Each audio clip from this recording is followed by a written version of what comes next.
સુરતમાં આંતરરાષ્ટ્રીય યોગ દિવસની ઉજવણી નિમિત્તે શહેરના અલગ અલગ 62 જગ્યાએ ઉજવણીના કાર્યક્રમનું આયોજન કરાયું છે। આ કાર્યક્રમમાં મોટી સંખ્યામાં સુરતવાસીઓ જોડાયા હતા।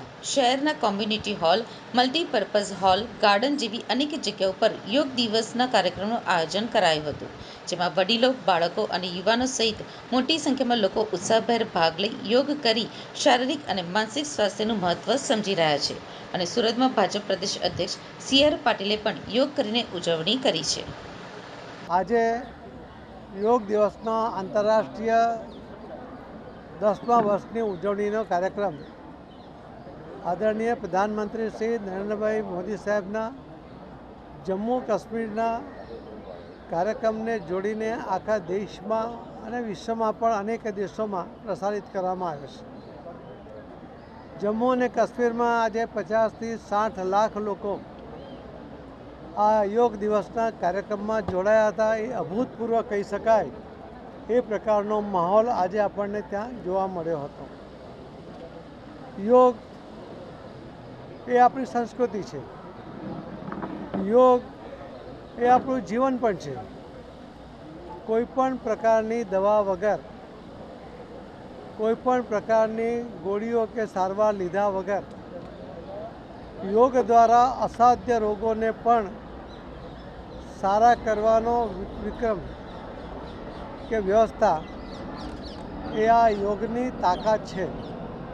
અને એટલા જ માટે આપણી આ સંસ્કૃતિનો પ્રચાર અને પ્રસાર થાય, જે આપણા દેશમાં પણ આ સંસ્કૃતિ ભૂલાતી જતી હતી, એના ઉપરનો વિશ્વાસ ઓછો થતો હતો। આદરણીય પ્રધાનમંત્રી શ્રી નરેન્દ્રભાઈ મોદી સાહેબે 176 જેટલા દેશોને આ આંતરરાષ્ટ્રીય યોગ દિવસ નક્કી કરવામાં અને એમાં જોડાવા માટે સંમત કર્યા। એ પણ એક રેકોર્ડ છે કે જેના કારણે અનેક દેશો, 176 દેશો ને પછી પણ બીજા દેશો જોડાયા। આવા અનેક દેશોમાં યોગ દિવસને દિવસે પણ અને રોજના જીવનમાં પણ, એના અભ્યાસમાં પણ, એના રોજિંદા જીવનમાં પણ આ યોગને સમાવવામાં આવ્યો છે। અને એટલા જ માટે અનેક યોગ ગુરુઓને જે એમની લોકપ્રિયતા આપણે જોઈએ છે એ પણ આ યોગને કારણે મળતી સફળતાને કારણે જોવા મળે છે।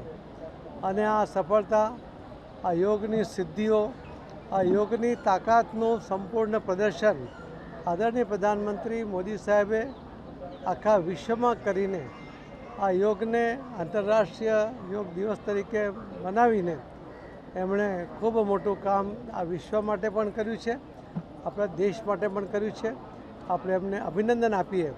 અને આ યોગ દિવસ નિમિત્તે, આંતરરાષ્ટ્રીય યોગ દિવસ નિમિત્તે આપ સૌના માધ્યમથી હું સર્વેને ખૂબ ખૂબ અભિનંદન। એવું એક સાધના છે કે જેનાથી આપણું શરીર ખૂબ જ સારું રહે છે, આપણું સ્વાસ્થ્ય ખૂબ સારું રહે છે। અને યોગથી કોઈ પણ રોગોને મટાડવા હોય ને તો એ મટી શકે છે। એના માટે આપણે યોગ કરવા જોઈએ। યુવાનોને અત્યારે ફાસ્ટ લાઈફમાં શું કહેશો?